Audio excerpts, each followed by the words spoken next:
good morning or good afternoon, depending where you're located in the world, and welcome to April's Masterclass. My name is Kim and I'm joined by my colleague Katarina, and we'll be diving deeper into how to master the art of studying while working.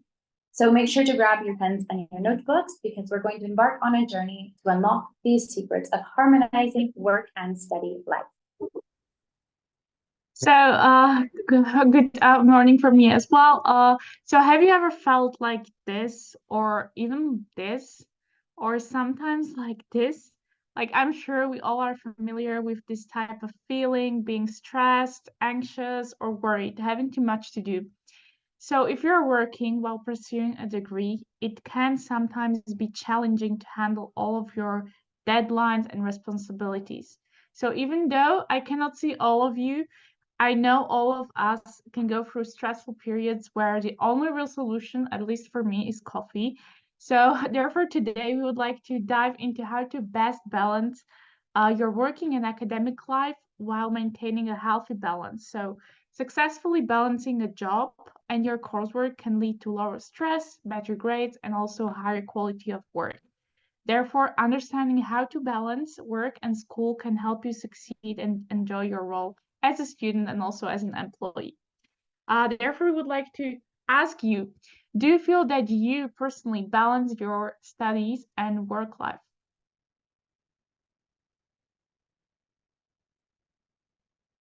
Well, let's see how you guys respond.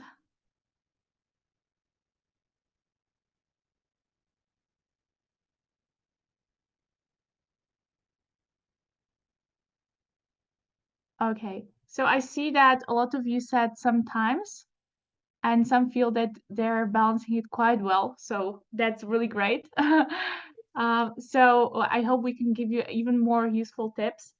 So let's start. So first of all, we would like to talk about effective study techniques. We'll go over some techniques that you can implement into your daily life for your university and hospitality academy classes. So first of all, I would like to talk about a location, the study environment, creating a productive study space. There are endless possibilities of where to study. Some of you might prefer silence and study best at home, and others like to socialize or see other people studying and go to a library or a coffee shop. Me personally, I really enjoy going for a walk or even go to a park and just take my study notes, especially now when it's spring, and just enjoy, nature and taking in all of the information that I need for my exams as well. And but whatever your favorite place to study is, keep in mind changing study place could help you concentrate more, or for certain activities or for certain exams you can have your special spots. So this could also be a ritual, like for example going to Starbucks just to review your materials or to summarize something, and your brain gets used to this as it is a habit, and you will have an easier time starting the task or homework.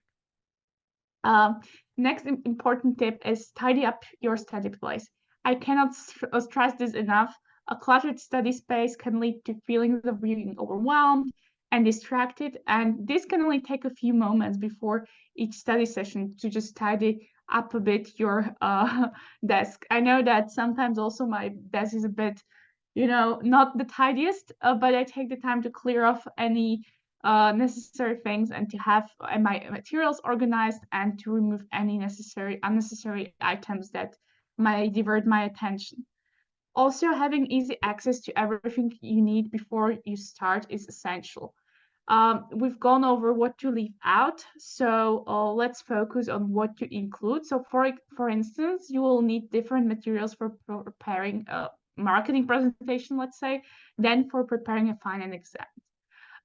Preparation is key also to maintaining focus and momentum during your study sessions. So gather all the necessary materials, resources before you begin, include textbooks, notebooks, pens, highlighters, and reference materials, and keep the essential items within arm's reach to minimize any disruptions or when you have to leave another room or go somewhere. I know from personal experience, especially studying at home, that sometimes you just go to another room to take something and then you bump into your sister and you spend the next half an hour talking to her. Yeah, happened to me. Anyways, but my favorite one is personalizing your study environment. So personal touches can make your study space feel more inviting and conducive to learning. So you can add some inspirational quotes, photos, artwork that motivates you and inspires you. Also, you can incorporate plants or greenery to improve air quality and create a more calming atmosphere. Everyone has their preferences or where they like to study. So we included also some examples. So for example, each study place, for example, paper writing library session. This is great, especially when you like to concentrate and where you really need silence. I prefer to go to a library. Coffee study session, this is really great because you get a bit of energy from the coffee you drink, but you also see other people and that kind of motivates as well. And if you're traveling, great thing to do is having a portable study space. So having like your notebook with you and where you can also access the Moodle platform with all of the necessary materials and you can review it in the meantime. What I also like is the work break room. This is, for example, while you're working and you have some break time, sometimes it's just nice to take a look at your app and you can also access your all of the course material and to just take a look and be more productive in that way. We would like to ask you, which study space do you prefer? I'm actually really excited about this to see what you guys prefer. So a library session, cafe study session, portable study space, or you study at home with the minimalistic study desk, work break room, what works best for you? Let's see the answers. Okay, I see that everybody has answered and 63% said cafe study session. So we had here coffee lovers or that's good to hear. Also 25% said minimalist study desk. So I suppose this is usually at home and portable study space 11%. So that is actually really nice, guys. Yeah, the coffee study session is also one of my favorites. Right. So now we will move on for tips for successfully balancing studying while working. So first of all, I would like to talk about time management strategies. So effectively managing your time is critical when studying while working full time. So by organizing your schedule and setting aside dedicated time for study, you can meet both academic and work demands.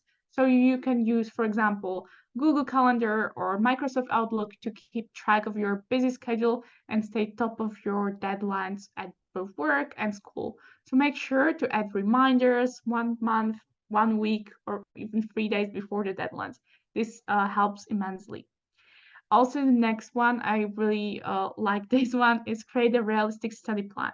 So whether you have a full-time or a part-time job, developing a study plan that accommodates your work schedule is essential. So here are some practical steps to create an effective strategy. So you can assess your weekly work and personal commitments and identify the best times for study. So for example, consider early mornings, lunch breaks, or evenings after work. Also using online learning platforms, apps, as I mentioned, like Moodle, to access course materials at your convenience, also allowing you to study at your own pace. So the app, Moodle, enables you to access all of your course materials, such as videos, lecture notes, quizzes, and podcasts, anytime and from anywhere. So really make sure that you use this. For example, for me, traveling in a bus or like getting from one spot to the other, I usually just scroll on Instagram. I mean, I think we've all done that. I mean, I'm still using that, doing that sometimes. So you can take this time to just scroll on the Moodle app. So yeah, make the time worth it. Anyways, setting a realistic goals for each study session. So staying focused on a specific topic or task rather than trying to cover everything at once is something that is just incredibly important. So setting up micro study sessions to help you achieve your goals is, I think, the best option. Also, as our lives are constantly changing, make sure to review and adjust your study plan based on your needs. Also, like I mentioned before, having a tracking system like a calendar reminder can help you organize your study time as well to avoid cramming at the last minute for an exam or assignment. And also being organized means managing your materials. So make sure all class notes and important documents are backed up and stored up somewhere easily accessible, so you don't lose them when you, for example, lose access to something. And finally, collaborate with your classmates. So when you have a study buddy, you can join efforts when studying complex subjects. This helps also mentally to remember the material you are going through. So if you're both available, schedule weekly study sessions online and in person to review the content from the previous week, share notes, and discuss ideas. This helps really well, because then also you don't have to feel like, okay, I'm alone in this, I don't know, because then you really see that also other people are going through the same struggles, through the same problems, and you can also share the notes and get better knowledge. So use technology to your advantage. You can set up a shared Google Drive folder to access each other's notes, summaries, and other helpful resources. Also, you might think that your fellow classmates don't want to share their work, but the truth is that everyone needs help. So most of your classmates would be happy to have you as a study buddy. So before I hand over to Kim, we have a question for you. What study techniques do you think, or which study techniques do you think is the most effective one? You can also explain why, or give an example in a chat box for something that we haven't mentioned yet, and I will be happy to have some comments.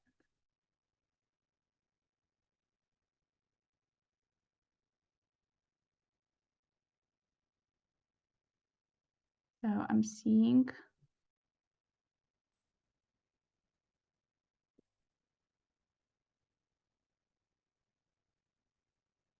So I see that many people like to create the realistic study plan.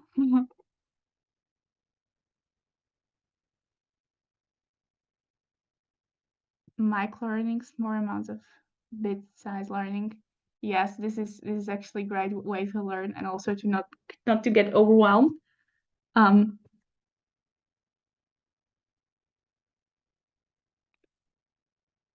Good. So, and flashcards for, yes, flashcards are great, guys. If I don't know if you know Quizlet, it's a great way to also have, like, if you don't want to waste paper, to use that as well. So thank you, Derek, for sharing that with us. Perfect. Thank you. So I will now hand over to Kim. Thank you. I had to unmute myself. Thank you so much, Katerina. It was very interesting to see, everyone's study techniques, or what they think is most useful to them. I'm going to be shifting a bit of gears here. We're going to now be focusing on some different strategies for managing your stress during these situations of studying or working, and also making sure that we prevent burnout. So what is burnout? Maybe you're feeling exhausted, you're feeling less motivated than usual. And if you're feeling like this, you might be experiencing burnout, but don't worry, today we have some tips and some steps that can help support you in your mental well-being. And burnout can be defined as a negative emotional, physical, or mental reaction to prolonged study or work that results in exhaustion, frustration, maybe even lack of motivation, and reduced ability in school or work. It is the accumulation of weeks or months studying the same material or working on the same project for continuous years, or even of nonstop work. This is not to be confused with the occasional feeling of frustration when you've been studying for hours on end, or tiredness from pulling an all-nighter, or even working a double shift. It is rather more of a chronic condition from a long-term study or work. So we'll be diving a bit deeper.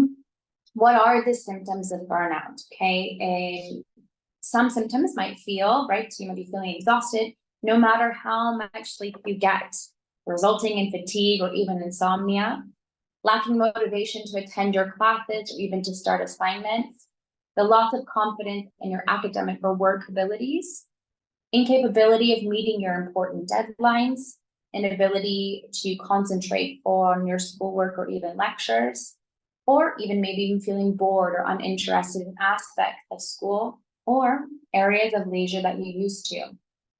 The first part about treating burnout, right, is the recognition and acknowledgement of burnout, followed by some serious commitment to change your current habits.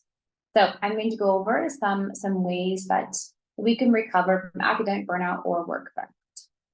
Again, if you've experienced burnout, or maybe you can relate to some of the symptoms I've just spoken about, we're going to figure out how we can recover from them so you can be successful in your academic and work life and make sure you're being able to balance both at the same time.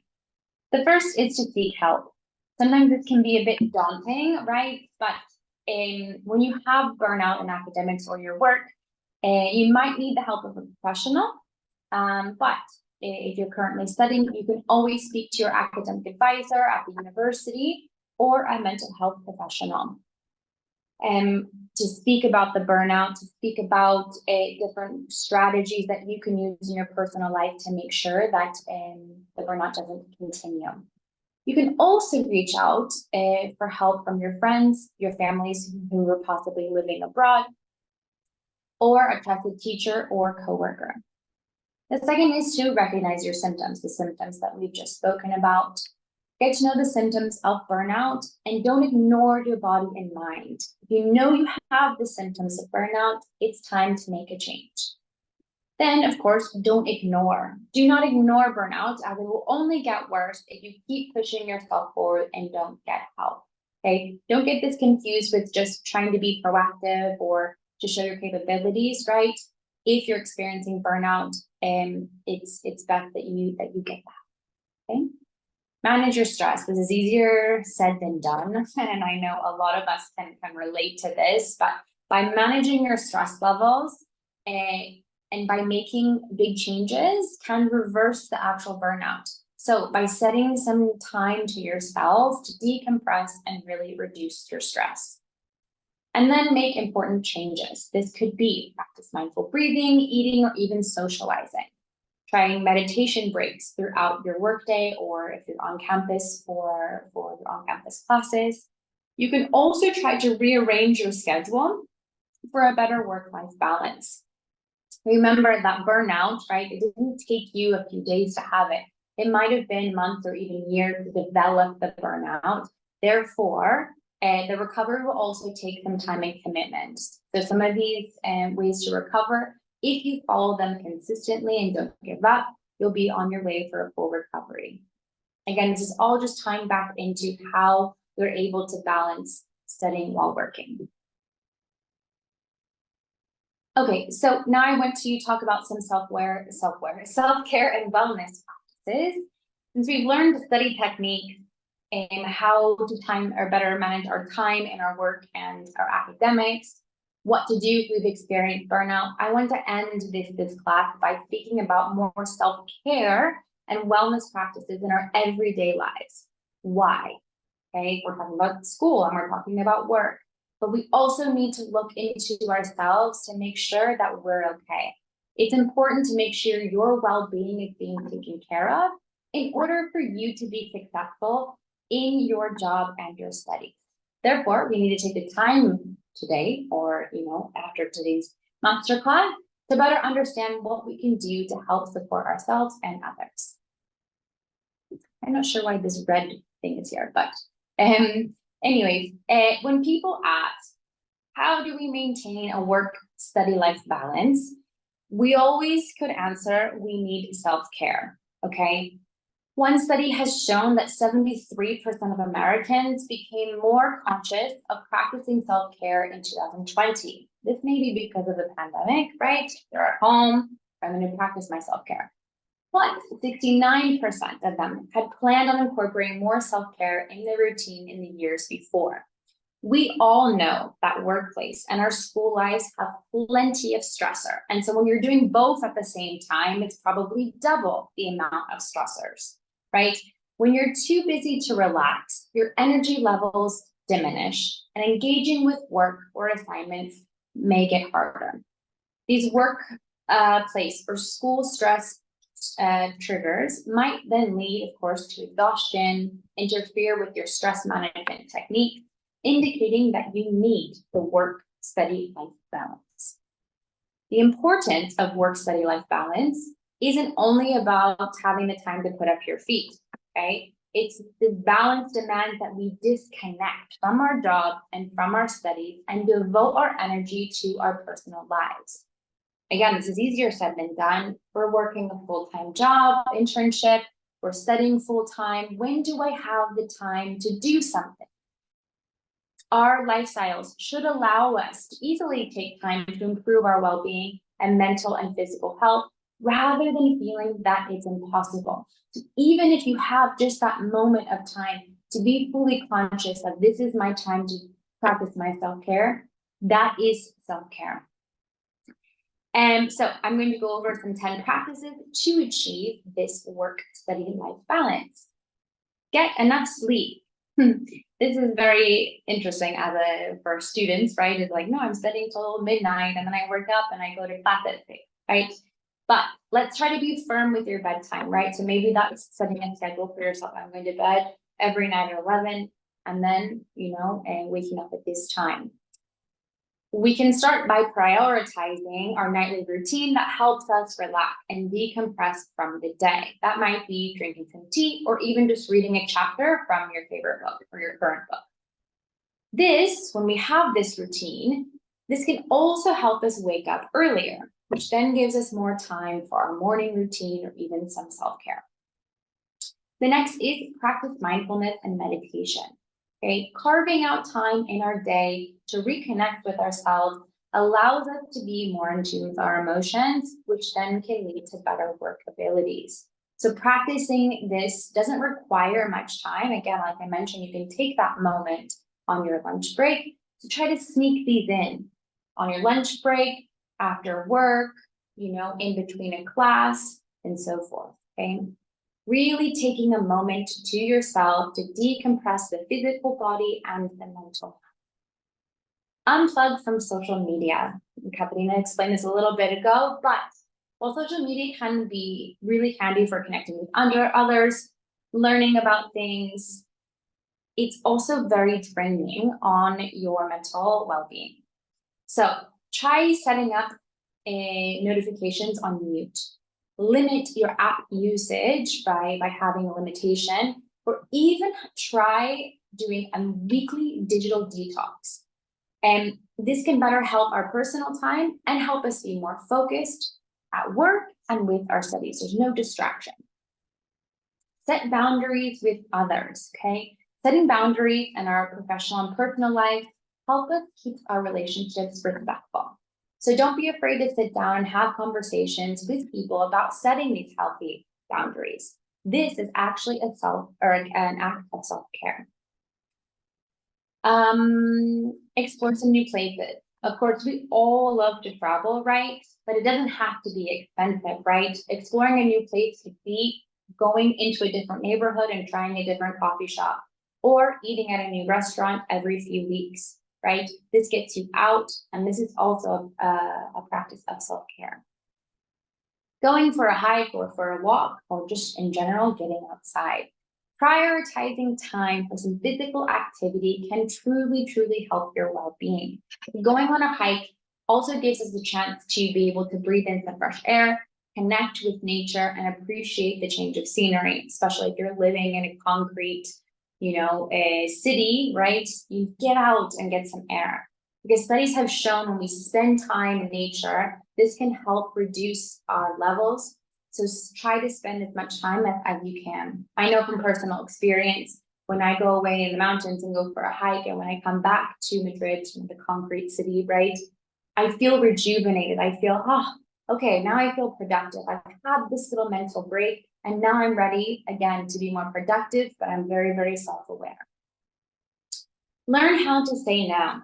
Okay, this might be a difficult one, but it's so great that we want to help others, but we also need to make sure to learn when to put ourselves first, okay? Next time a coworker or a classmate asks you for help on a project, maybe last minute, right? And you're already swamped with your own project, plus your university course, and you're working a double shift. Prioritize and say no. And this is saving your energy and your time. And spend quality time with people. Our social connections uplift us, okay? Even if we're not extroverted, quality time with your support system is helpful to recharge. Not only are friends and family able to provide you with a positive support system, but time spent in fun social environments will help you be happier and give your mind a break. I know a lot of you are studying in the United States, therefore your families aren't there, right? But scheduling out some time to FaceTime your family members once per week, again, that gives you that recharge of, I have a great support system, even though they're miles and miles away. We're almost done, okay? Let go of being a perfectionist, okay? Some things don't go our way, and we don't always have to have full control. Next time a work or school project doesn't go the way that we hoped, let's be proud of ourselves of what we did accomplish, okay? This is going to help your well-being so much more. And when you have this outlook on your academic and work life, your presentation next time might be even better. And then lastly, take care of ourselves. Besides just maybe doing a face mask on the weekend or something, try to take the time to try something new, okay? Whatever helps you feel rejuvenated in a moment or a weekend or a long night is a great self-practice or self-care practice, okay? So my question for you is, let me get the poll up, 1 second. For you, what self-care tool is the most useful for you? Or you can tell me another one that you do, right? Getting enough sleep, meditation, unplugging from social media, exploring new places, spending quality time with others, or getting outdoors. You can also explain why in the chat box. Why is this the most useful tool to you? Like I explained, for me, 100% is getting outdoors. After a long work day, I like to go out, take a walk, and to just breathe in air.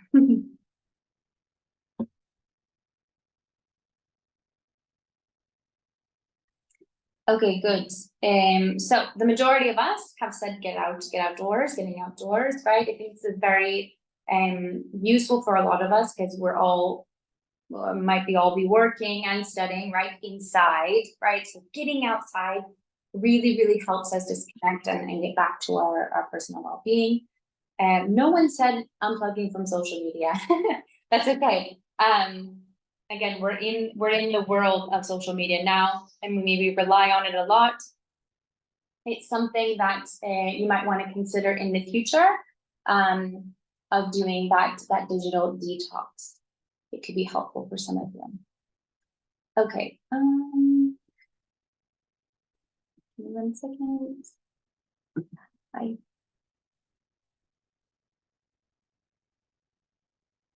Okay. So I don't know what this red thing is, and it's really bothered me, but that is a wrap for today's masterclass. We hope you've gained some valuable insights of managing your study and your work life. Remember, it's all about what works best for you, right? We've given you our personal preferences. We've had some different polls to see, you know, what the majority of us have related to.